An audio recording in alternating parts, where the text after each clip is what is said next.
बिस्मिल्लाहिर्रहमानिर्रहीम। अस्सलाम वालेकुम। मैं मुदस्सिर शाही एडवोकेट और आप देख रहे हैं लीगल इश्यूज़।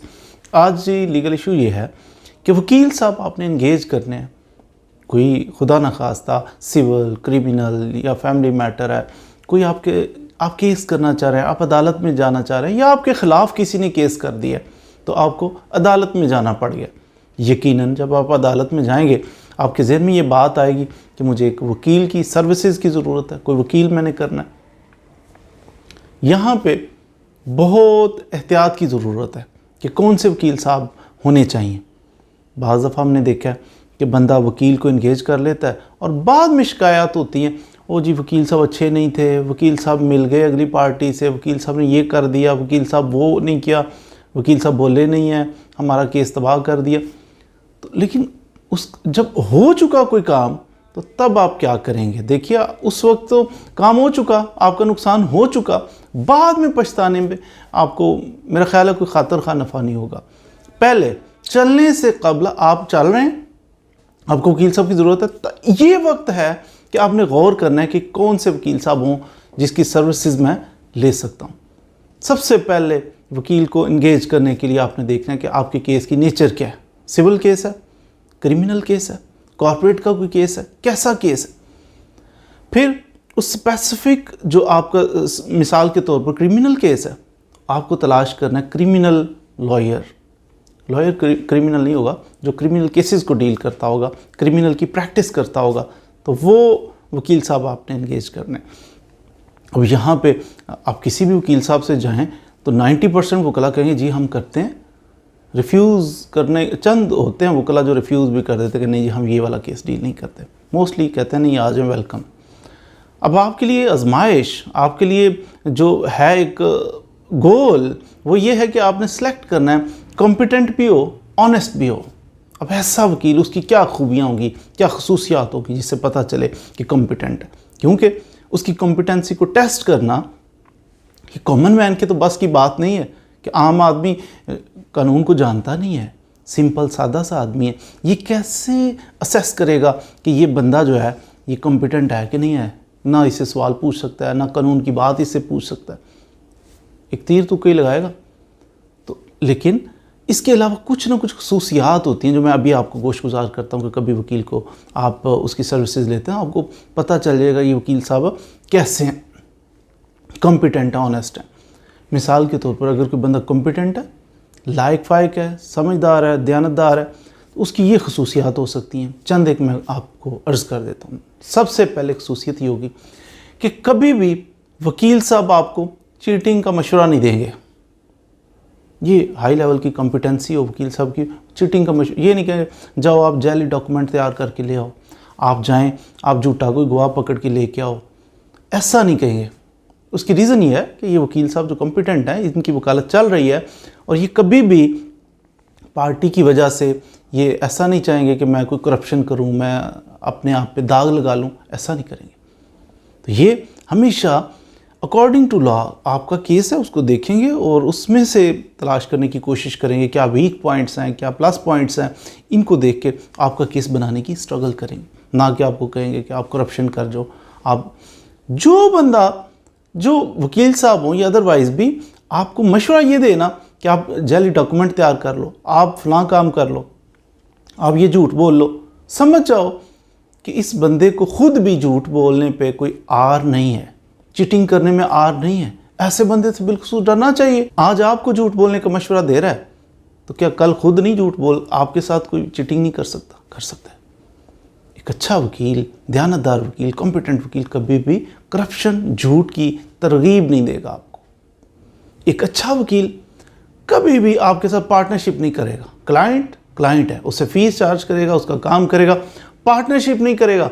मिसाल के तौर पे ये ज़मीन है अगर मिल गई, आधी वकील साहब आपकी आधी मेरी, कभी भी हमेशा रिफ्यूज़ करेगा, कहने no it is not possible, मेरी ये फ़ीस है, आप पे करें, आपका काम करेंगे, ये हुआ तो वो करेंगे। कभी भी पार्टनरशिप नहीं कर लेगा, फीस लेगा, काम करेगा। आप जितनी मर्जी बड़ी बड़ी ऑफरिंग कर ले, वकील साहब काबू में नहीं आएंगे। तीसरी चीज़, वकील साहब कभी भी, जो कॉम्पिटेंट लॉयर है, जो अच्छा वकील है, वो कभी भी क्लाइंट के साथ ये नहीं कर सकता कि जनाब आप ऐसा करें, आपका केस डन बेसिस पे मैं ले लेता हूँ। अगर आपका केस जीत गया तो मुझे फ़ीस देना, अगर हार गया तो ना देना। या ये वकील साहब डन बेसिस पे करते हैं कि 100% रिज़ल्ट आपको लेके दूंगा, तो लाएं पैसे इतने निकाले, ज़्यादा सारी फ़ीस चार्ज की और 100% की श्योरिटी दे दी। अच्छा वकील कभी श्योरिटी नहीं देता, क्योंकि उसे पता है कि फ़ैसला मैंने नहीं करना, फ़ैसला जज साहब ने करना है, और जज को ख़रीदा नहीं जा सकता। जज को ये अच्छे वकील साहब कभी कोशिश भी नहीं करेंगे, आपको तरगीब भी नहीं दिलाएंगे कि आप जनाब जज साहब को अप्रोच कर लेते हैं, इतने पैसे दे देते हैं। नो, लाएं, फ़ीस दें, हम आपका केस करेंगे, दैट्स ऑल। तो कभी भी अच्छा वकील डन बेसिस पे केस नहीं करता। वो कहता है जी आपके केस में काफ़ी चांसेस हैं कि आप केस विन कर सकते हैं, लेकिन ये नहीं कि 100% आप, मैं श्योरिटी देता हूँ कि आप विन करेंगे, आप मुझे इतने सारे पैसे दे दो। नो, फ़ीस रीज़नेबल, जो उसकी माकूल फ़ीस है वो तय करेगा, केस लड़ेगा, और ये बाद में कोई गारंटी नहीं होगी, फ़ैसला जज साहब ने करना है। चांसेस आपको एक अंदाज़ा लगा सकता है कि जी मेरा अंदाजे के मुताबिक आपका केस अच्छा है, हो सकता है रिलीफ मिल जाए। श्योरिटियाँ, डन, मोरें, कस्में, वादे, ऐसा कभी नहीं करेगा। That is competent lawyer, that is honest lawyer. एक ऑनेस्ट किस्म का जो वकील होगा, एक कॉम्पिटेंट वकील होगा ना, कभी आपके साथ नहीं चल, उसके पास टाइम बहुत ज़्यादा नहीं होगा। आप जाके बैठे हैं, वो जनाब गप्पे लगाता रहे 6 घंटे, आओ ना बाहर कहीं खाना। नो, कॉम्पिटेंट वकील बड़ा वो नाज नखरे वाला होगा, लिमिटेड टाइम आपको देगा, टू द पॉइंट बात करेगा, और फिर थैंक यू वेरी मच बोलेगा कि जाएं। कभी भी नहीं। फीस के मामले में एक स्टैंडर्ड होगा उसका, उससे डाउन नहीं जाएगा। रीज़नेबल फीस, मिसाल के तो वो कहते हैं 2 लाख चार्ज करूँगा। ऐसा नहीं पठानों की तरह वो जो आते हैं ना बाद दफ़ा कालीन बेचने के लिए, तो कहता है जनाब कितने, आप ये 10,000 का है, तो बाद में वो हो सकता है 700 रुपये का आपको दे के चला जाए। ऐसा नहीं, ये जो कॉम्पिटेंट लॉयर है, ये इसका एक मैार होगा। 2 लाख बोला तो 2 लाख, क्वाइट पॉसिबल रिक्वेस्ट करके वो 10-20 हज़ार 25 हज़ार आगे पीछे हो जाए, अदरवाइज़ एक उसका स्टैंडर्ड है, उसका एक मैार है।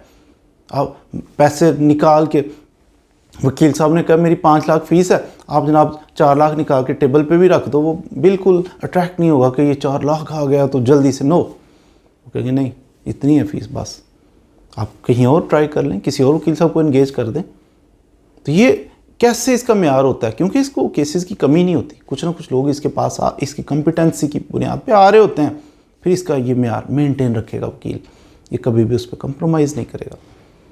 एक अच्छा वकील जो है कभी भी ये अपने क्लाइंट के साथ मिसबिहेव नहीं कर सकता, कोर्ट के साथ मिसबिहेव नहीं कर सकता, अपोनेंट पार्टी के साथ मिसबिहेव नहीं कर सकता। ये भी अगर कोई वकील साहब आपको कहते हैं कि मैं जनाब टांगे तोड़ दूंगा अगली पार्टी की, फायरिंग कर देंगे, अगर कोई वकील साहब आपको कहते हैं कि जनाब जज को ये कर देंगे, तो आप समझ जाएं कि ये बंदा ही इज़ इनकॉम्पिटेंट। कॉम्पिटेंट जो बंदा होता है उसकी एक मयार होता है, उसके कुछ उसूल होते हैं, उनके ऊपर ही वो चलता हुआ आपको दिखाई देगा कि सर्टन स्टैंडर्ड्स हैं, उससे डाउन नहीं वो बंदा आएगा कभी भी।